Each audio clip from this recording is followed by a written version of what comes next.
El Economista, podcast. ¿Qué tal? Soy Fausto Preterín Muñoz de Cote, editor de la sección geopolítica en el periódico El Economista. eleconomista.mx. En donde no vamos a hablar por hablar. No vamos a tener un exceso de palabras, un análisis de lo que ocurre en el mundo. Globaliqué, con Fausto Preterín.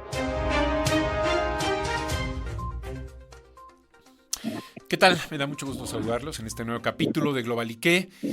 Sin lugar a duda, cuando nos referimos a Perú en los últimos años, atraviesa en la política peruana Odebrecht, esta empresa brasileña, pero sobre todo la política, el Congreso, la presidencia, en donde pues crisis tras crisis política de alguna forma pues han llevado a muchos de los presidentes o algunos de los presidentes a situaciones en límite, inclusive al suicidio, escapar de los países, del país, perdón. Y en esta ocasión, en los últimos días, semanas, hemos escuchado hablar de un caso, el caso de los Rolex de la presidenta Dina Boluarte. Y sin embargo, en las últimas horas, tal pareciera que ha ido bajando esta erupción. Pero qué mejor que en esta ocasión tenemos como invitado a Ramiro Escobar, periodista del periódico La República y profesor de la Universidad Pontificia de la Pontificia Universidad Católica allá en Lima, Perú. Me da mucho gusto saludarte, Ramiro. Gracias por tomar la llamada. ¿Cómo te va, Fausto? Un gusto saludarte acá desde Lima para conversar de lo que tú desees y sobre todo esta coyuntura tan penosa que estamos pasando acá. Gracias a Ramiro. Tengo muy buena relación con él, es un gran amigo.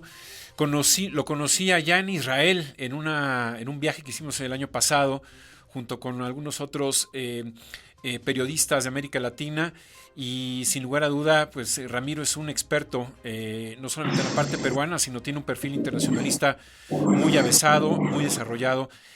Ramiro, ¿qué pasa con este escándalo? Porque desde México es muy familiar el tema del enriquecimiento ilegítimo, es muy familiar el tema de los símbolos como el lujo, es decir, en este caso el Rolex, pero también aquí vemos que muchos políticos cuando usan prendas o relojes de altísimo costo, siempre nos fijamos en sus declaraciones patrimoniales y a veces como que no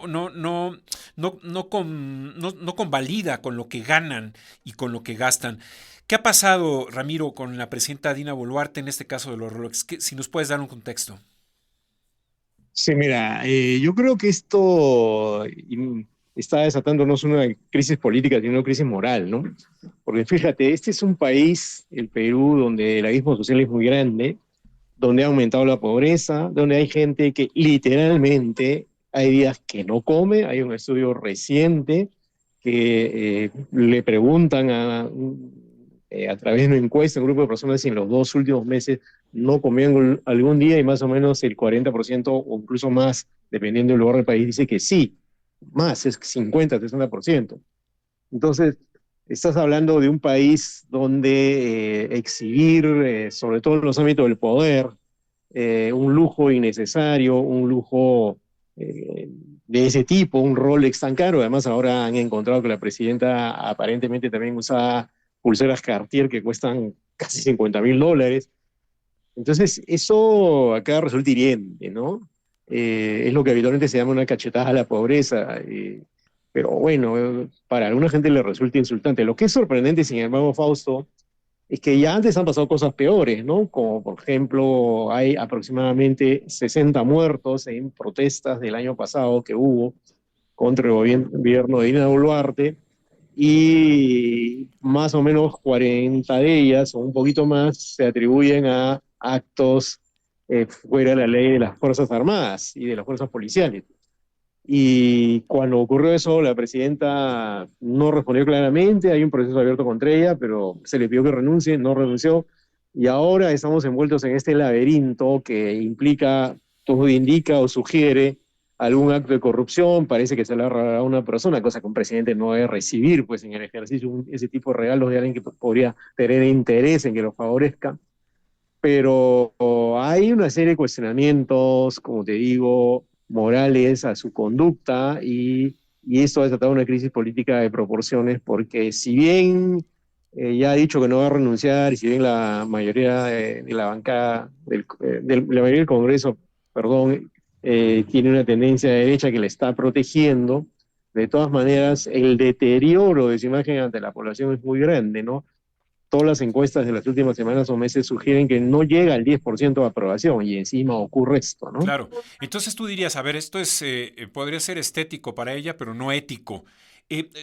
Yo te preguntaría, Esa Ramiro, es una buena frase, por ejemplo, ¿no? Esa es una buena frase. yo te preguntaría, Ramiro, ¿de dónde viene Dina Boluarte? Porque la conocimos aquí en México cuando ocupaba la vicepresidencia, cuando Pedro Castillo era el presidente.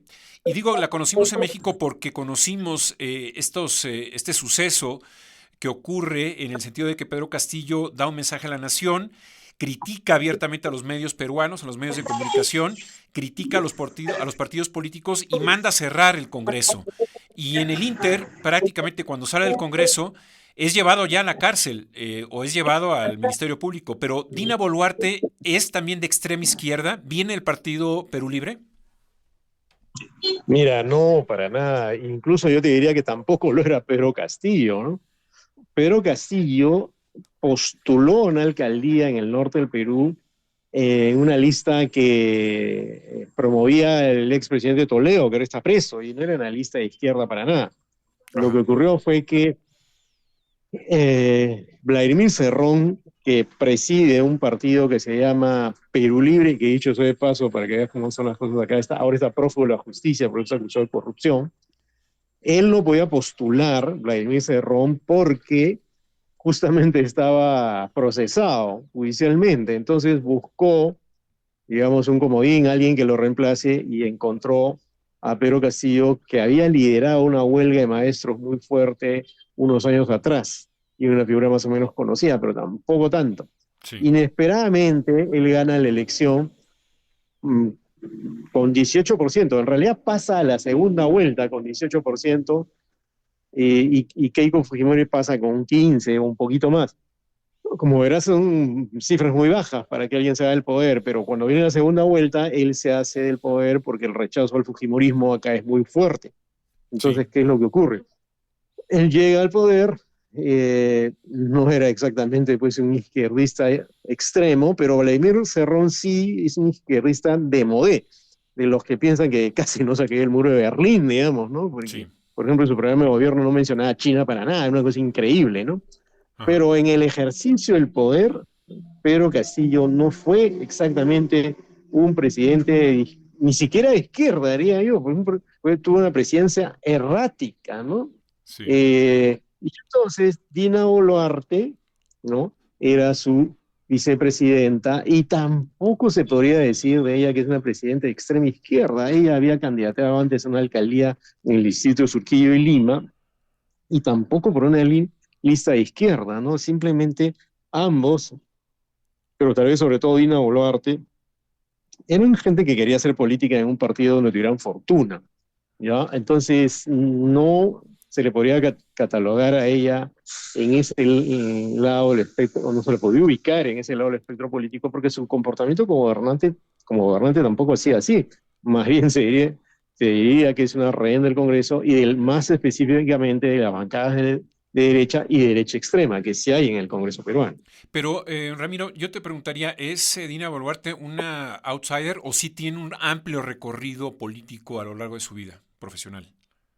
No, outsider no es, porque ella ya candidateó, como te dije, a la alcaldía Sí. del distrito de Trujillo en Lima, ¿no? Ella además estaba metida en el partido Perú Libre de Vladimir Cerrón, a pesar que ella no compartía esa visión del mundo de Vladimir Cerrón, pero estaba metida, y lo que probablemente hacía como otros individuos o ciudadanos que quieren hacer política acá, casi que no importa mucho dónde, sino importa que tengas algún éxito, ¿no? Estar. Ajá. Entonces, sí tenía experiencia política, Ujú. ¿no? Había sido ministra de Inclusión Social en el gobierno de Castillo, había candidateado a este distrito de Lima que te comento, había estado en Perú Libre, no es un outsider, pero el problema, Fausto, es que ella llega al Congreso sin bancada, porque a pesar de que ella va en la lista de Castillo como vicepresidenta, la lista o la bancada que apoyaba a Pedro Castillo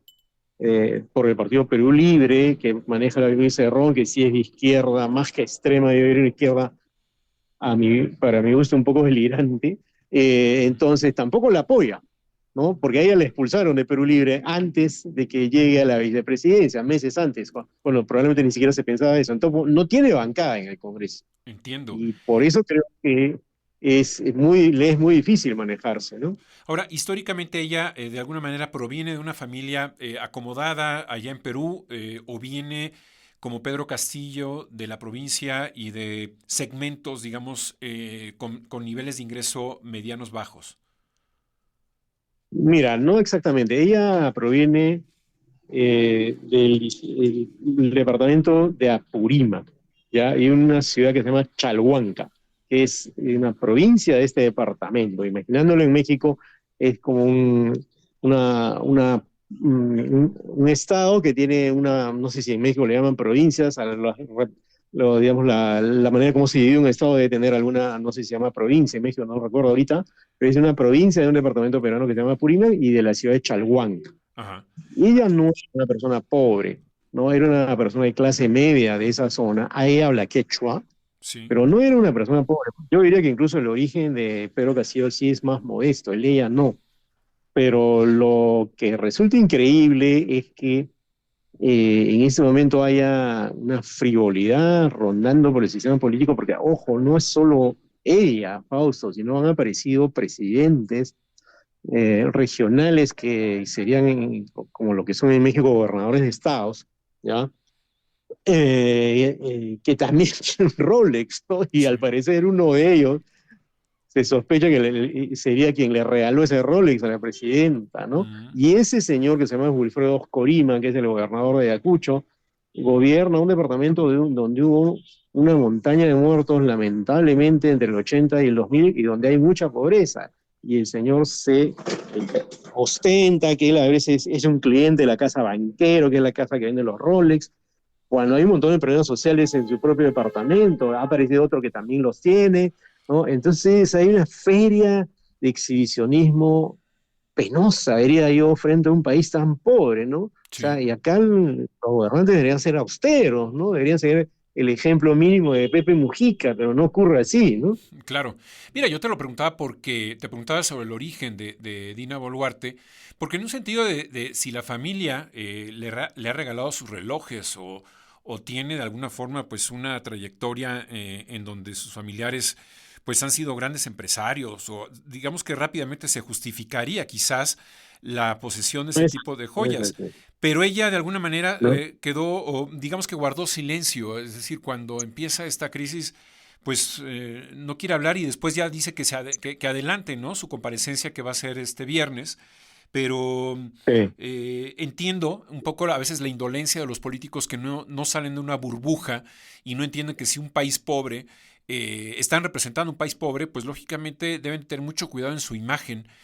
Porque no estamos hablando de países, y lo mismo México, no hay ninguna distinción sobre Perú, pero no estamos hablando de los países nórdicos como Suecia o como Noruega, en donde quizás no quizás el ingreso promedio es mucho más ajustado eh, Sí. y masivo que en países como el tuyo, Perú, o como el mío acá en México, ¿no? Sí, es una cosa penosa, ¿no? Mira, yo estoy en Singapur, por ejemplo, y en Singapur es habitual que tú veas Mercedes-Benz en la calle porque el ingreso es altísimo. Claro, Y entonces una buena cantidad de gente los tiene, ¿no? Y seguramente también tiene Rolex. Pero sí, acá no, acá, uff. Mira, yo te cuento algo, no hace mucho hice un reportaje para El País sobre las ollas comunes que han surgido en Lima a raíz de la escasez de alimentos. Más que la escasez de alimentos, es escasez de dinero para comprar alimentos. sí. Y allí, por ejemplo, un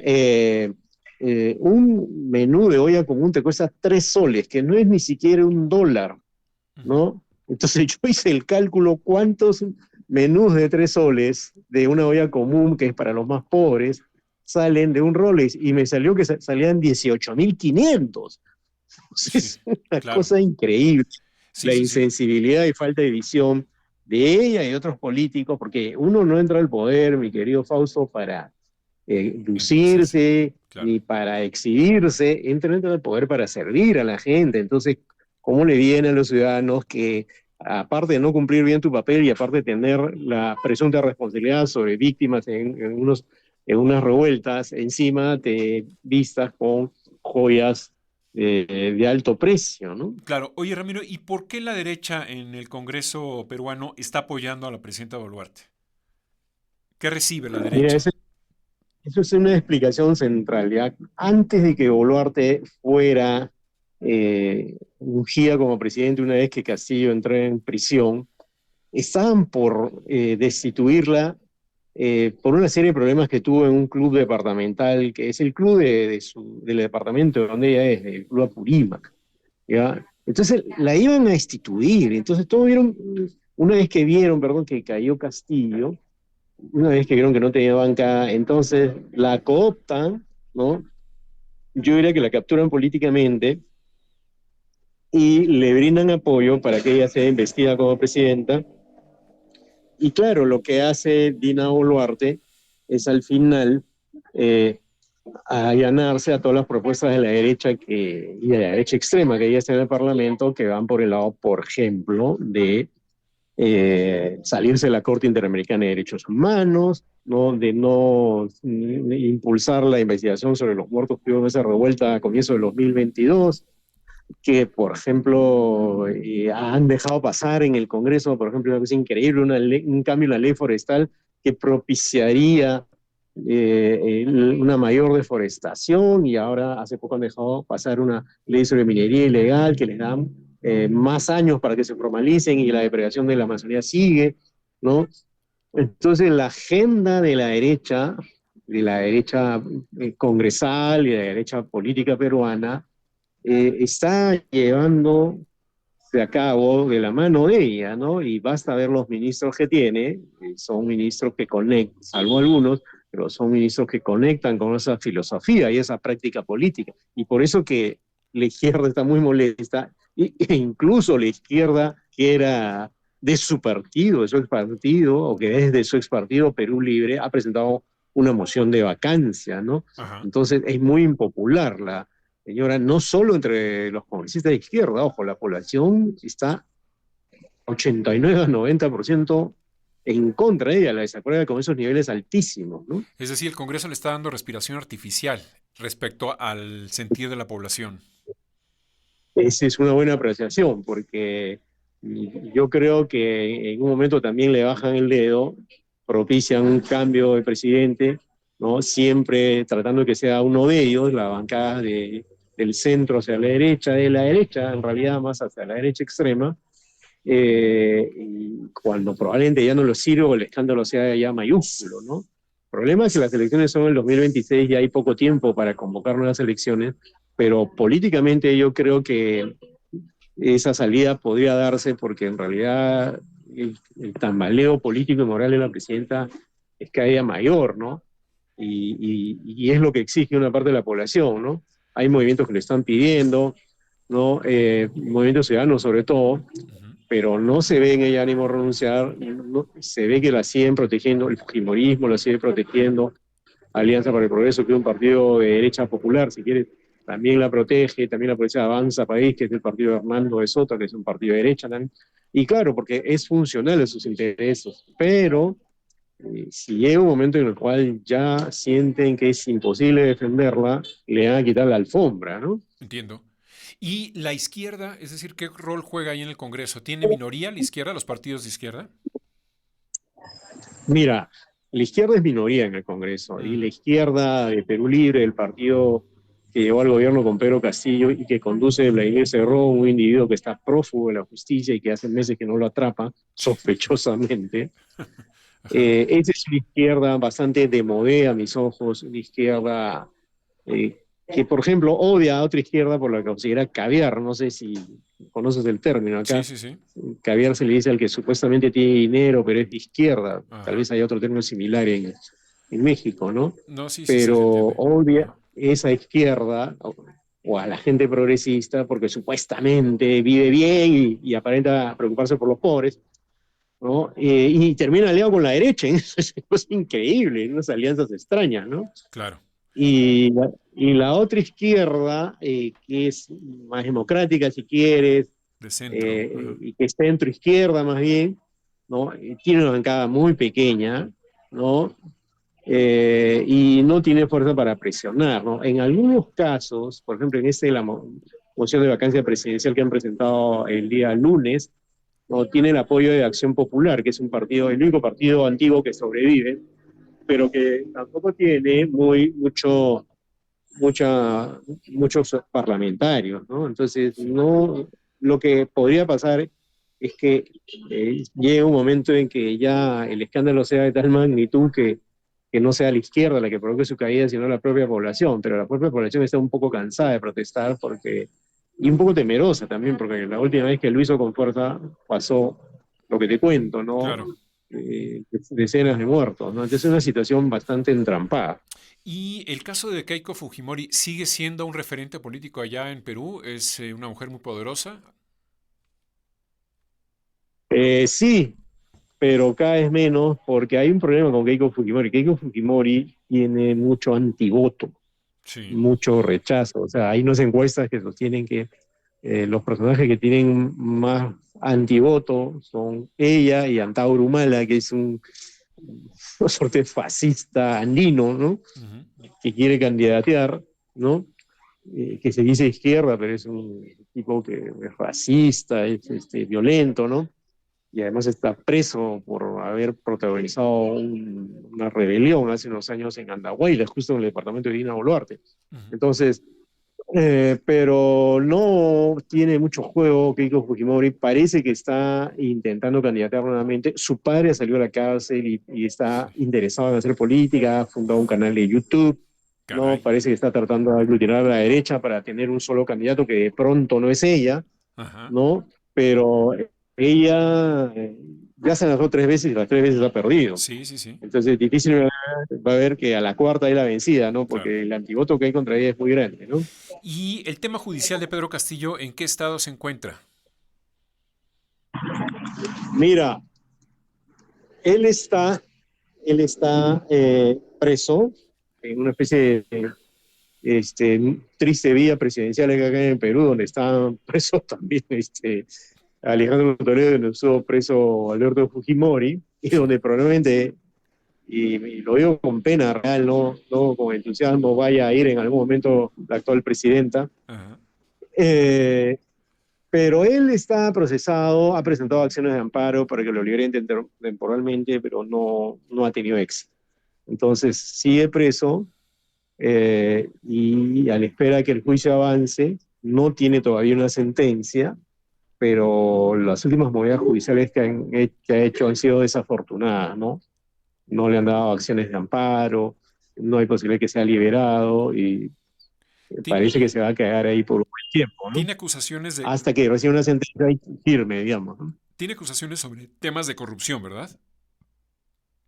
Tema de corrupción y también por haber intentado hacer un golpe de Estado, Sí, sí, sí, porque sí. eso también es penado acá, ¿no? Y él lo intentó hacer de una manera ridícula, Sí, sí, ¿no? sí. Pensando que iba a pasar y no pasó y lo detuvieron casi en el camino, Claro. eh, intentar consolidarlo, ¿no? Ni El siquiera yo diría que fue un golpe de Estado, fue un intento sí. fallido, pero el solo intento es una acción absolutamente antidemocrática y que vulnera la ley, ¿no? Sí, claro. El presidente López Obrador tiene cierta afinidad con él, con Pedro Castillo. Inclusive cuando era presidente, Castillo envió a pues, una comitiva de funcionarios mexicanos para que le ayudaran sobre temas económicos y sobre todo también lo que me dicen para poder defenderse de los medios de comunicación, es decir, estrategias de polarización, que aquí el presidente de México es un experto en la materia, sobre llevar al lugar público o criticar públicamente a periodistas y ahí eso pues generó una crítica muy fuerte. Y luego llegó la familia de Pedro Castillo a México huyendo o saliendo de Perú. No sé si la esposa de Castillo también tenga alguna cita con la justicia. No te escuché bien la última pregunta. Sí, que si la familia de Pedro Castillo, particularmente la esposa, tiene alguna acusación judicial en su contra. Eh, no tengo la idea de eso, pero me parece que sí, no solo Ya. ella, sino una hijastra que él tiene, Eh, pero bueno, mientras estén en México, exiliados, Sí, la esposa es la que está exiliada con los hijos, no la hijastra, así es. con y no va a pasar nada, ¿no? Hasta que se pide una extradición y yo creo que el gobierno de AMLO no va a propiciar una extradición de ella, No, ¿no? no, no, no, para nada. Entonces, No, para probablemente nada. la tengan allá por un buen tiempo, ¿no? Sí, sí, sí. Pues Ramiro Escobar, yo te agradezco mucho el haber participado en esta ocasión aquí en el podcast. Siempre es un privilegio, un gusto hablar contigo. Y bueno, no sé si tengas algo más que comentar. Yo te mando un gran saludo allá a Lima, profesor universitario de periodismo, colaborador o a veces publicas en el periódico español El País, en la República de Así Perú, es. que es muy importante. Y bueno, qué decir de la universidad también pontificia en la que tú das clase. Muchas gracias, Fausto. Nada más que agregar por el momento. Te mando un gran abrazo y también un abrazo afectuoso para los hermanos mexicanos y cuando quieras estoy acá para volver a conversar. Muchas gracias, Ramiro. Un abrazo, hasta pronto. Cuídate mucho. Gracias. Chao. Pues bien, llegamos en esta ocasión a la culminación de este capítulo de podcast. Era interesante conocer desde Perú la visión de un periodista sobre estos casos que aquí en México nos es muy familiar, ¿no? Frecuentemente vemos a políticos saliendo de tiendas departamentales con grandes compras. Digamos que la libertad que tiene uno para hacer con su dinero lo que quiera, pues no tendría que ser cuestionable. Lo que sucede con Dina Boluarte es que los ingresos que tiene como presidenta pues no necesariamente se compaginan con el costo de 3 o 4 relojes Cartier, Rolex y una pulsera por lo menos Cartier, que es lo que la justicia, la fiscalía ya en Perú le está cuestionando. Y como bien decía Ramiro, aquí digamos en muchas ocasiones los políticos no salen de una burbuja y no tienen cierta empatía, ¿no?, con el resto de la población que jamás juntando pues todas sus quincenas, sus mensualidades, podrían obtener la cantidad o la cifra de dinero para poder comprarse un reloj Rolex. Por eso yo le decía que es estético, desde el punto de vista que es el gusto del presidente, pero no ético, no necesariamente ético desde el punto de vista de la referencia moral que puede, la referencia de un líder que puede ser, en este caso, la presidenta para los peruanos, porque pues un primer ministro de Suecia, de Dinamarca, seguramente allá en esos países no son cuestionados por los relojes que tienen, pero es muy seguro que ni tengan relojes Rolex, ¿no? Es decir, que sean mucho más sencillos, que utilicen un reloj más de clase media.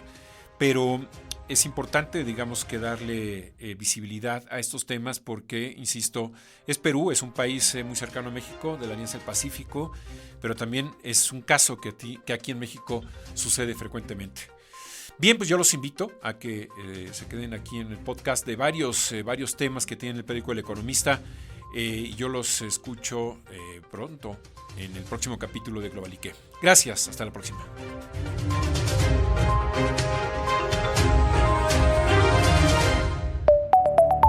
El Economista, podcast.